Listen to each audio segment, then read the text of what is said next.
Men come from all over the world for some male bonding, cheap beer, and even cheaper women.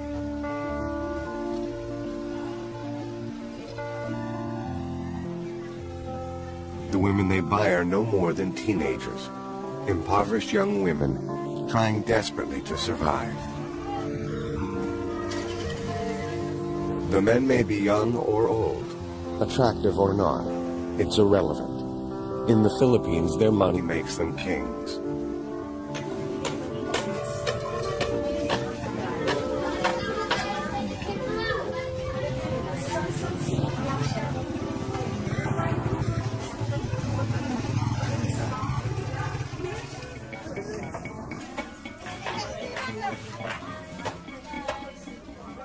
Mila works at Heaven, a little bar on Blowjob Alley.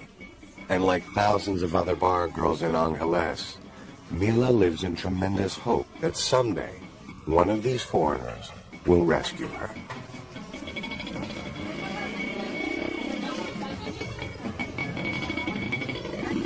Pwede mong sabihin ngayon sa akin kung ano ang pangalan mo? Mila. Mila ano? Zamora. Yung ba yung talagang pangalan mo? Okay. Saan ka nanggaling? Anong probinsya ka galing? Saan probinsya ka galing? Sa Pangasinan. Pangasinan. Parehas kami.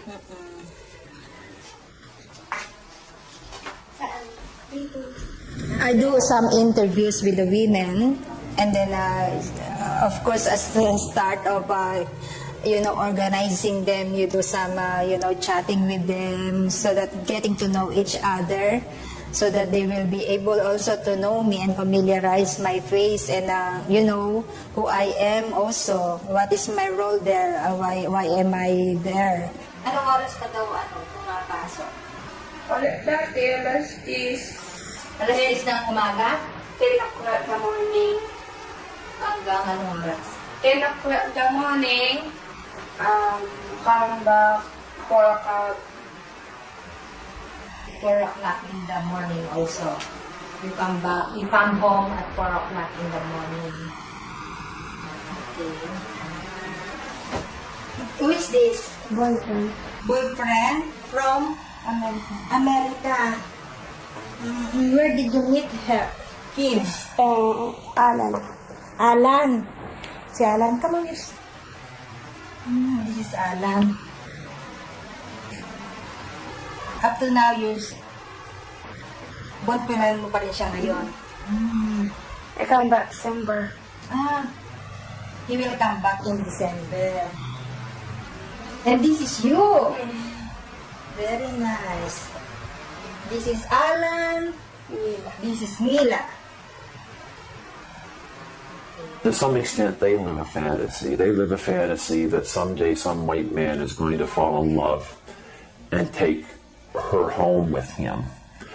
And certainly that happens enough times, maybe as many times as a young black youth in the U.S. gets to make the NBA, that dream is one that keeps them reinforced.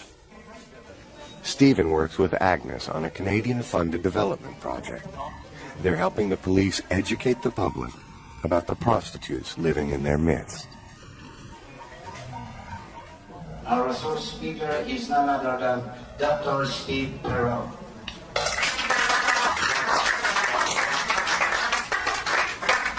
I'm involved in this project, sex trade in the Philippines, in Angeles City, in my role as a psychologist at Mount St. Vincent University, and also because I spent 10 years as a police officer in Halifax Regional Police. I think one of the ideas was that in a society like the Philippines, which is still quite hierarchical, it was important to have somebody who would have some credibility with the male police officers, to lend some extra credibility to the project, to provide, I think, maybe a different image of foreign men than they're used to. Also working with Stephen and Agnes are project interns Jessica and Angela. Fresh out of university and full of idealism, they're going to change the world. Since I've been here, I've just wanted to have this big dream of making some kind of macro level change and changing the lives of not just individual women, although it's nice to have a rapport with them and have individual relationships with them, but to make a bigger change to affect all of the women. And however unrealistic that is, I think it's really necessary for my state of mind to think that I can in some way help with a big change that can happen here.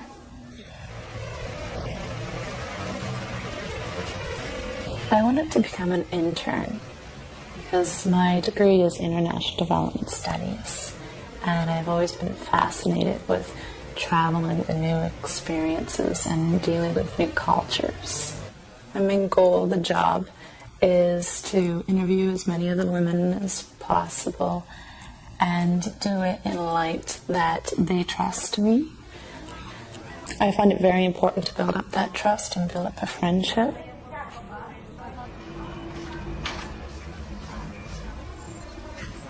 And on the list takes up about 2 pages.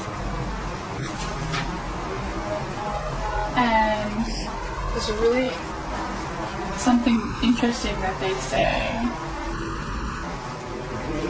Well, did you read under Shadow's minibar? It says Shadow's minibar.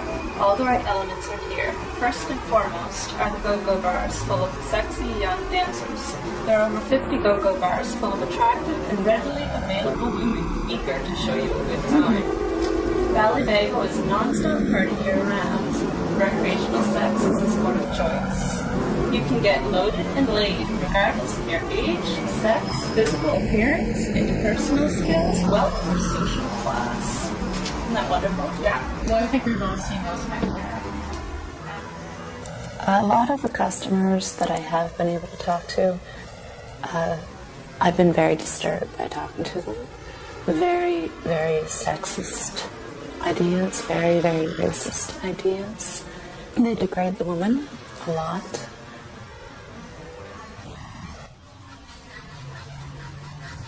One of my favorite places to go and talk to the women is Shadow's Bar. I was up there at one point talking to them, and this customer came in, sat down, and the girls stiffened. They knew who he was, and they were all whispering in my ear, like, don't talk to him, he's not a nice person, just avoid him. And at one point he was going around saying, and who's going to be the lucky woman I get to sleep with tonight? And he was pointing to each one of them. You? Maybe you? No, not going to be your turn tonight. And point to the next person. You? Could it be you? No, not going to be with you tonight. So I just tried to continue to ignore him. And then he pointed at me. He's like, well, I especially wouldn't sleep with the white woman. And I turned around and I just wanted to say, like, you don't have enough money in the world to sleep with me. And I opened up my mouth and I bit my tongue literally to stop myself, because that would be indirectly insulting the women. It's interesting walking in the Fields Avenue area or anywhere in this city as a white man, because immediately you are a customer. To walk and meet these men, some of these men wave to me or wink at me on the street because they know they figure I'm up to the same game and we're playing this macho game. And, I saw a man, 65 years old walking with a young woman, 20 years old, hand in hand. I can understand he doesn't want to get old, but that happens. And the fact that he can't draw the line between some fantasy in his head, if his fantasy comes at the cost of such exploitation, he's gotten so far away from any sense of morality a human being can have on either moral grounds or human rights grounds. Here, shares a sense of shame for being a white man in a country where white men do nothing but buy bodies of young women.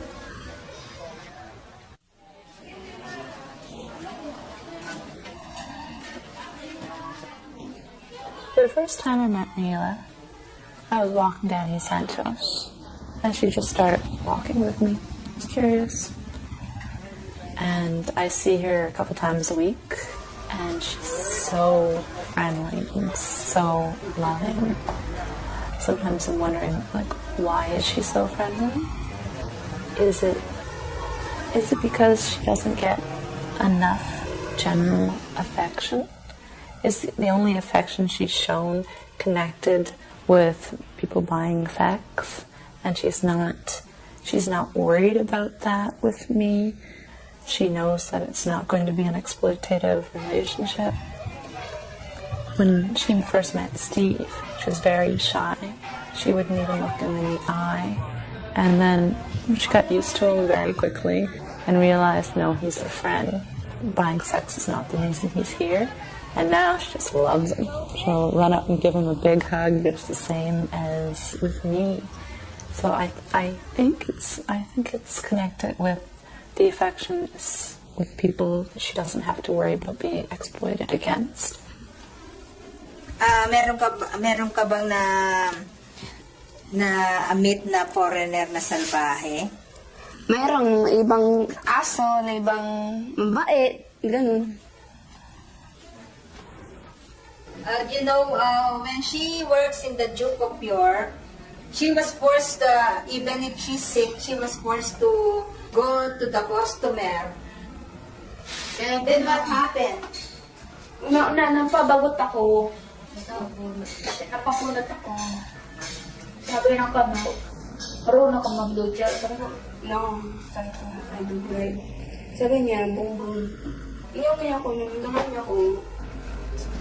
Siya nang nag-barfine ako. Umuwi ako aircon. Namamatay na ako. Sabi niya.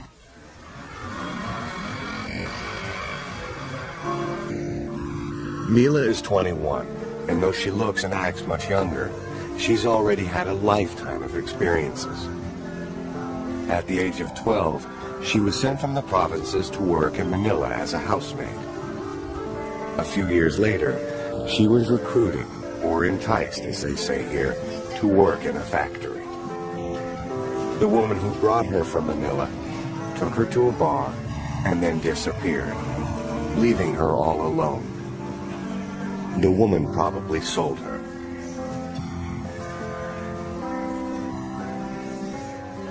Mila was only 17. She had no money, and she didn't speak the local language.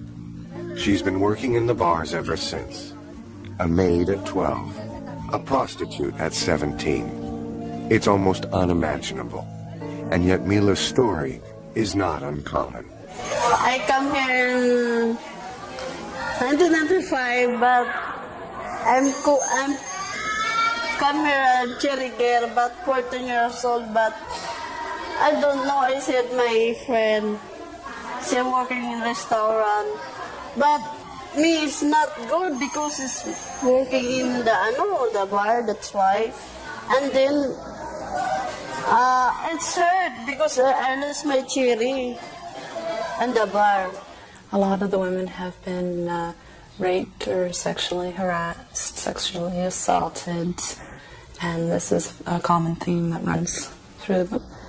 And a lot of the women have said, well, I wasn't a virgin anymore, I wasn't worth anything.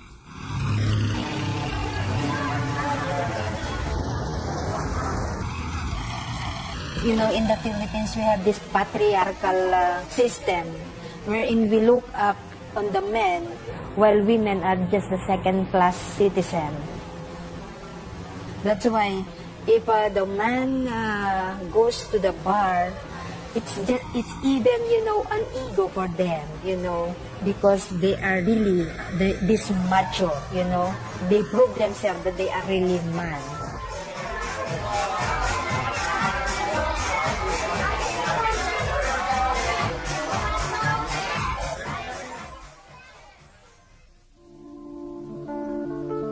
The Philippines was colonized by the Spanish in the early 16th century and by the Americans in 1898.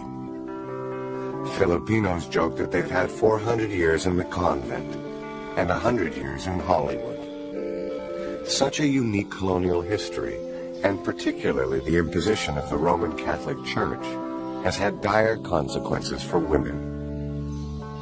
Family planning is discouraged, and women are judged by their marital and virginal status. Men are free to pursue mistresses, prostitutes, or so-called minor wives with impunity.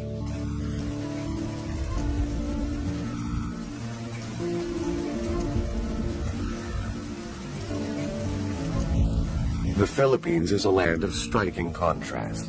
Great beauty, wealth, and resources, alongside tremendous poverty and destitution. I think the girls become bar girls because they have no choice. You know, if their choice is to live in extreme poverty or be a bar girl and make money, that's not a choice. And they do it because they need to survive and their families need to survive. And there's no social security net. If you don't have the money, then you starve.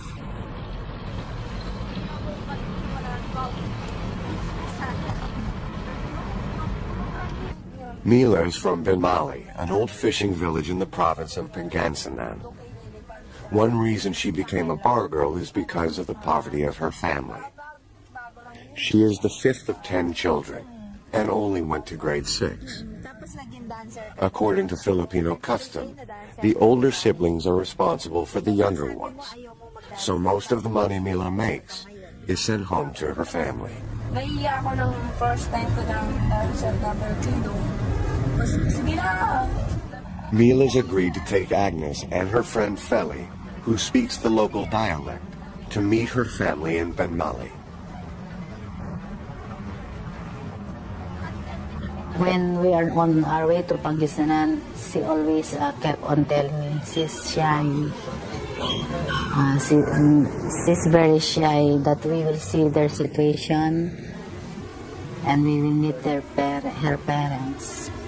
She told me that their house is very small and they have nothing to show us. They have no livelihood. Only the mother who is a laundry woman. That's why she's very shy.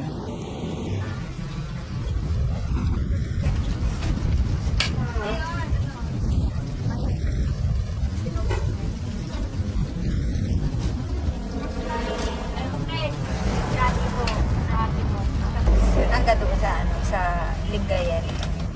4. Ilan kayo nakatira dito? Balakin kami ng 14. 13. Isa nit. Kuya ko, 14 people lives here.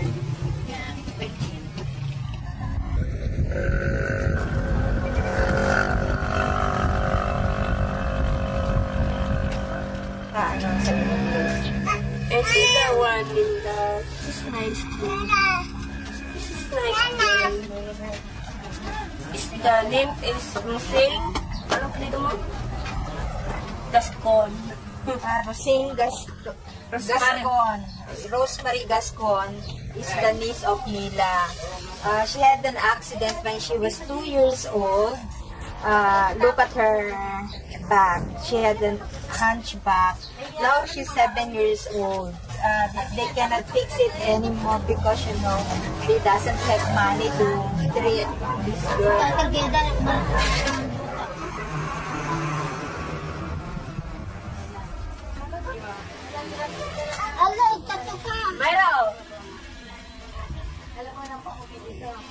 I think before the father was working as a helper in the fish farm, but now since he's a hard drinker, when we met there, he was drunk already.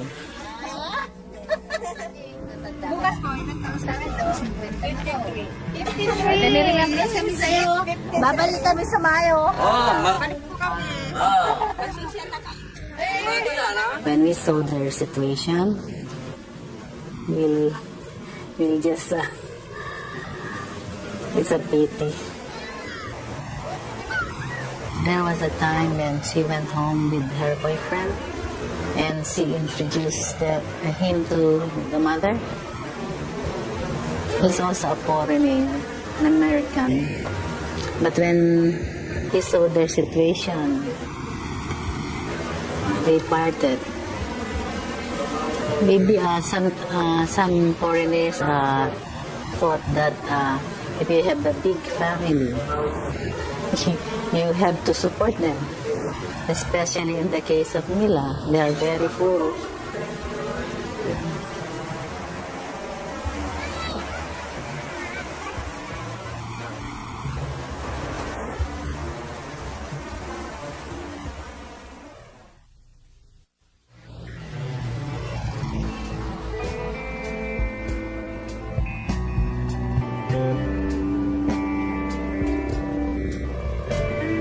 Angeles City was home to the United States Clark Air Force Base from the Second World War until the early 1990s. It was the biggest American base in Asia, with more than 40,000 people stationed there at any given time. And where you have military men, you have lots of rest and recreation facilities. So all around the perimeter of the base, you see the sex industry. Just for the foreigners.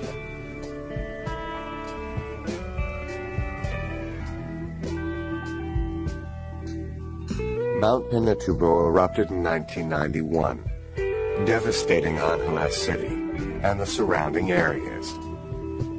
The Americans abandoned Clark, but left all the infrastructure behind. The airstrips, living quarters, a state-of-the-art hospital, and of course, all the bars.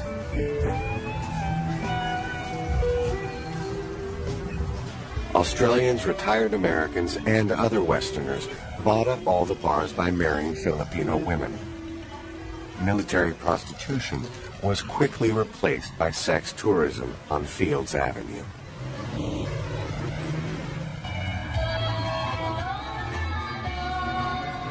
Prostitution is illegal in the Philippines, so officially there are no prostitutes. The women are called dancers, waitresses, hospitality workers, or GROs, guest relations officers.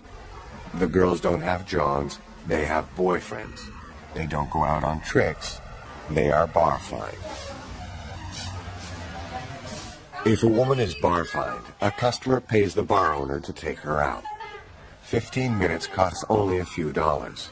The whole night is 1,000 pesos, or $20 US, and the girl gets half.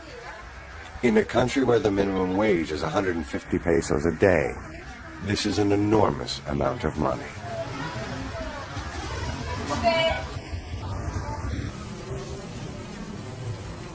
Another piece of the infrastructure left behind by the Americans is the social hygiene clinic. It was set up to make sure prostitutes were not infected with sexually transmitted diseases, so the military men would be protected. The clientele may have changed, but the system remains the same, operated now by the municipal government.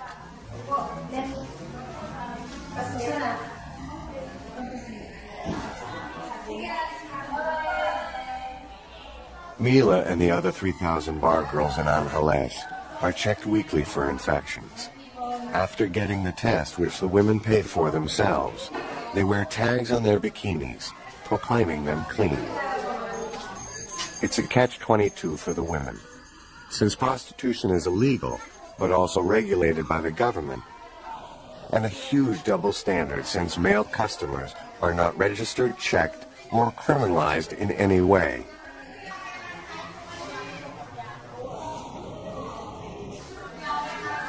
Though customers may think they're protected, the women are not treated for STDs systematically and are only rarely tested for HIV.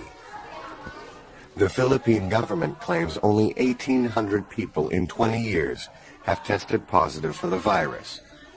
Human Rights Watch, however, predicts an explosion of HIV/AIDS in the Philippines, since the government has impeded access to condoms and cut funding for sex education because the Catholic Church opposes both.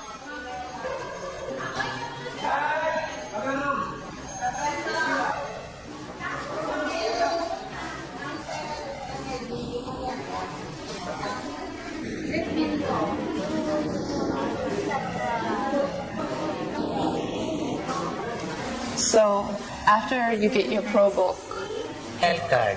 your health card, what do you do next? You go to the table. And what do you do at the Then table? to know who you are, and then you are submitting for a smear.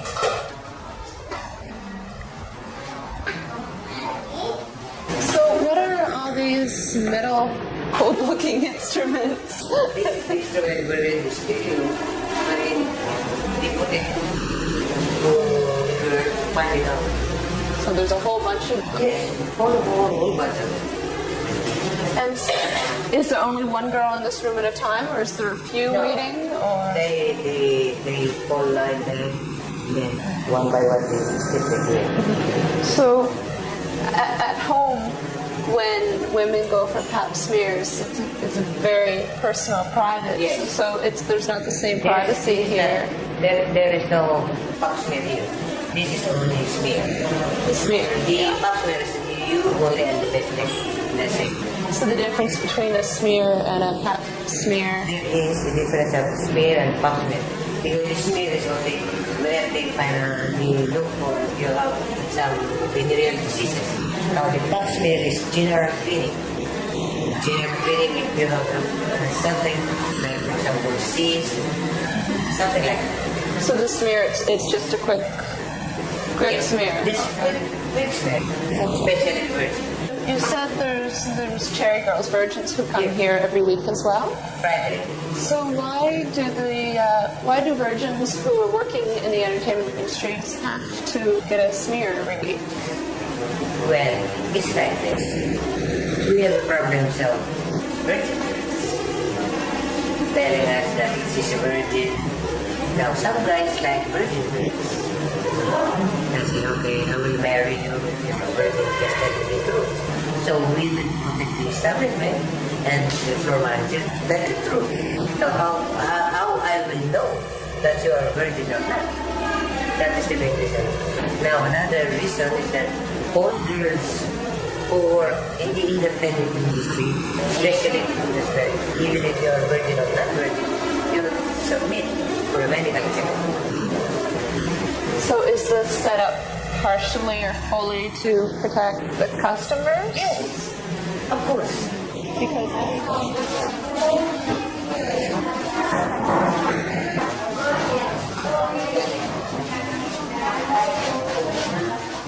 Because there are a lot of discrimination with this kind of women. They look down on the women because they think that these women are dirty women, in particular. And, because, they keep on going from one man to another, and they look like Mary Magdalene. I'm not sure what to say to them when they tell me that they're raped by their father when they're 12. I'm not really sure how to react when they say that the worst thing about working in the bar fine is that you don't know the person. You may end up being killed. That's my boyfriend. She like volleyball, bakla, she like shirt tie, she like Everything. everything you like. She like me. She said, kill me or Max. She killed me. She killed me. My friend. You must kick for me. She says, no sleep for me. Oh Max, 5 o'clock. She like, oh must kill me. Oh must shoot at the bakla. Oh must crying. Oh must cry for me. It's hurt. I really hard. Hard. Oh Max. Oh Max, for me na boyfriend.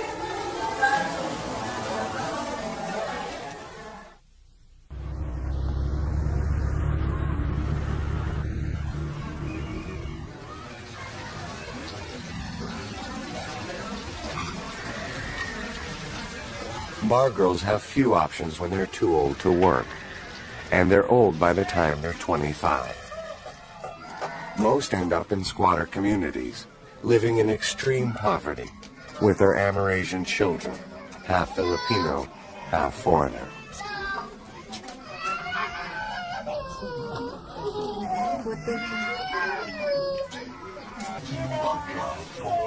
Agnes works with women like Preciosa Colompiano, who lives in a slum with her Amerasian son, Paul. Paul's father was an American pilot who abandoned them more than 20 years ago.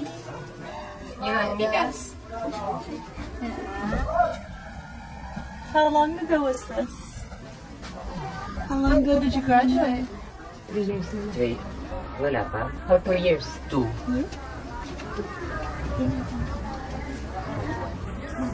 And yung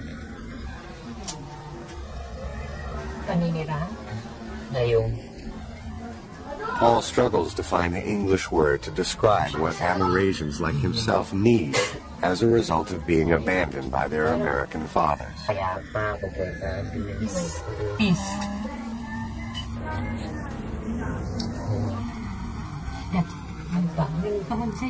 What about you, Nanay? What's your experience being a mother of an Amerasian? Do you have any experience being a mother of the Amerasian? Do you encounter some, I don't mind. discrimination? Hindi. Now, how do you spend your life? Working hard Yeah.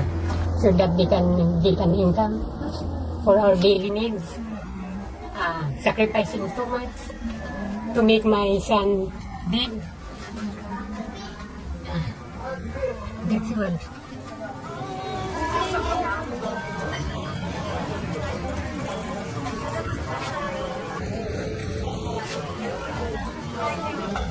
Another option for older bar girls is to become a mama-san, a manager or pimp for the younger women.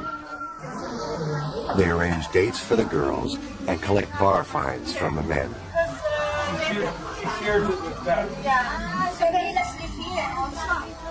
Mila and Beth live in the back rooms of heaven with their mama-san named Shirley. Here, this is a picture of Beth. And here's Can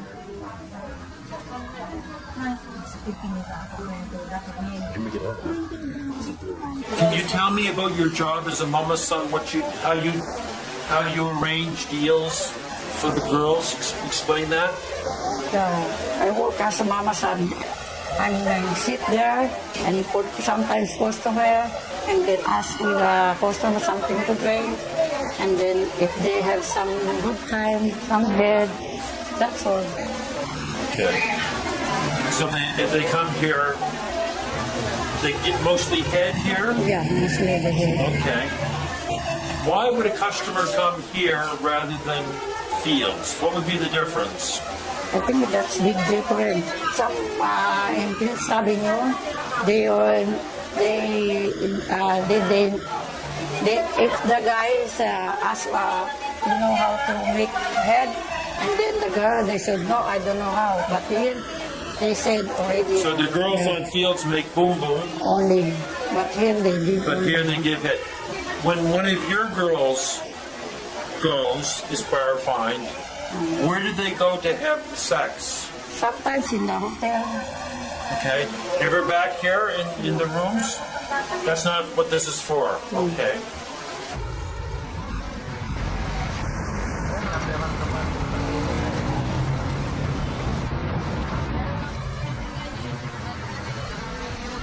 The final option for girls like Mila are the casas or brothels, where the local Filipino men go.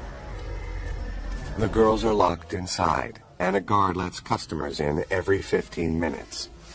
In many ways, bar girls are much better off than the casa workers, who get about 50 cents a customer and have up to 15 men every night.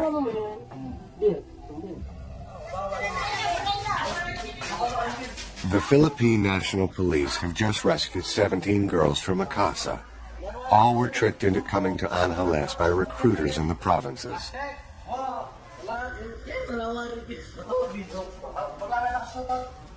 Yes, the castle looks like a shanty house, wherein in one place there is a little a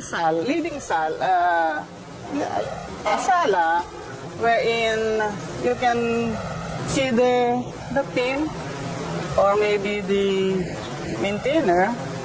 Then once a client or a customer comes in, the pimps, they will call in the ladies from their cubicle, and then they will line up there for the client to choose who will be his sex partner inside the cubicle.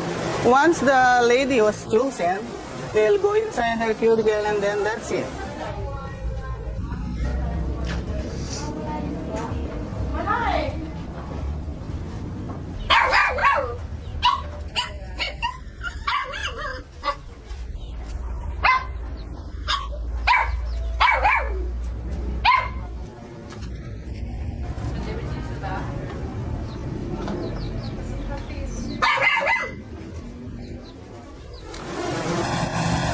I think that if anyone who could go there and see that kind of situation, no one will tell that that's fine. Imagine, as if they're slave. Imagine how they were treated when they were given their food. Oh,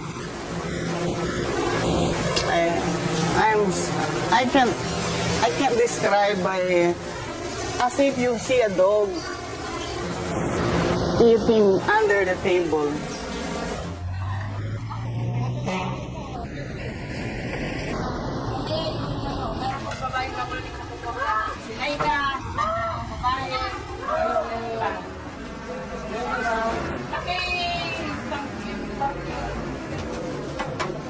I guess the most disturbing thing is the trip into the casas. To go into the catacombs of the bowels of these casas, which are ugly enough to begin with. And you just go further and further back and you see young women, two of them living on a little cot on a piece of concrete. And to know that even in the middle of the night, if one of them is called upon to perform a sex act, she has to give up her bed to let this go on. To recognize that there is no way out of there, that you could be born, live, and die in those catacombs. And that is very disturbing. I don't think that many can even visualize how gut-wrenching being in there is.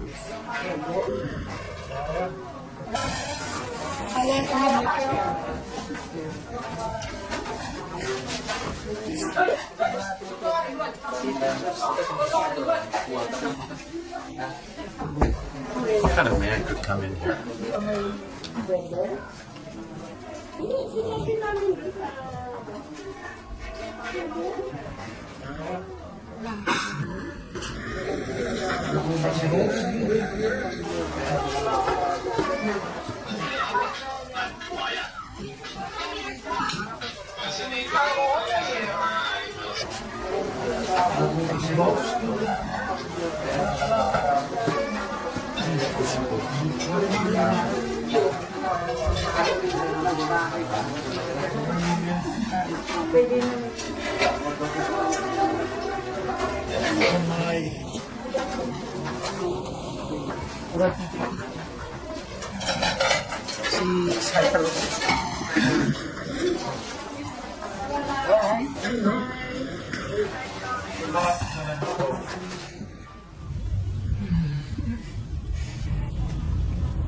I've never felt so sad to be a woman. I've never felt so disgusted by humanity. To see these girls living in rooms that were no bigger than 8 feet by 4 feet, 2 to a room, living there 24 hours a day, with nowhere to go was disgusting, and I felt sick to my stomach, and I wish I could have thrown up so that people would have known exactly how disgusted I was. And I felt guilty when I left because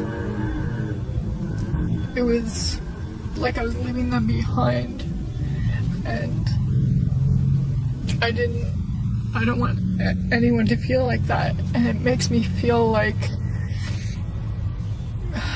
not what I'm doing is useless, but how much can I really achieve. And what I'm doing is that the work that I'm doing with women isn't ever going to reach women who are so low on the totem pole. You know, I have this idea of prostitution, and that wasn't it. That wasn't prostitution. That was something completely different. It was slavery. It was the most horrid thing I've ever seen in my whole life.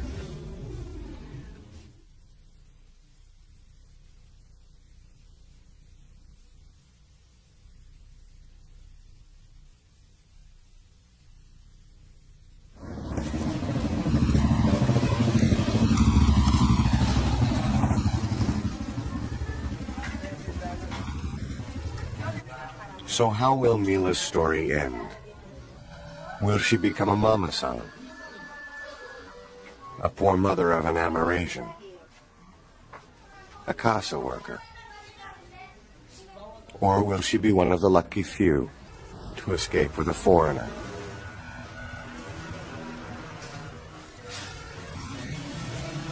Mila got pregnant to an American.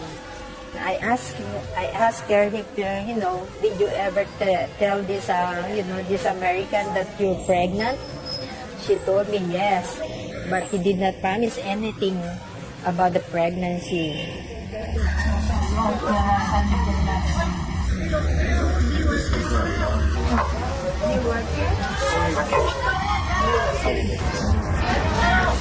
Her hopes is to get another foreigner to give her a good future.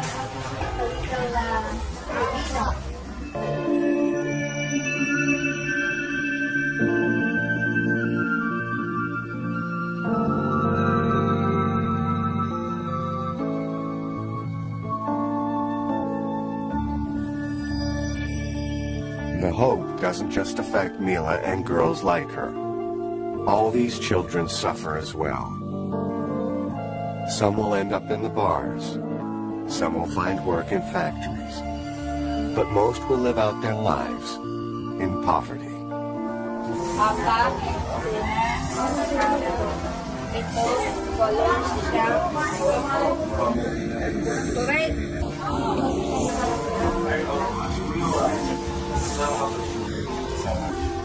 Actually my vision, is to go out of the country, to work there outside the country while I am, raising funds with other. I don't know if this is an impossible dream, but I do hope someday it will be a possible dream.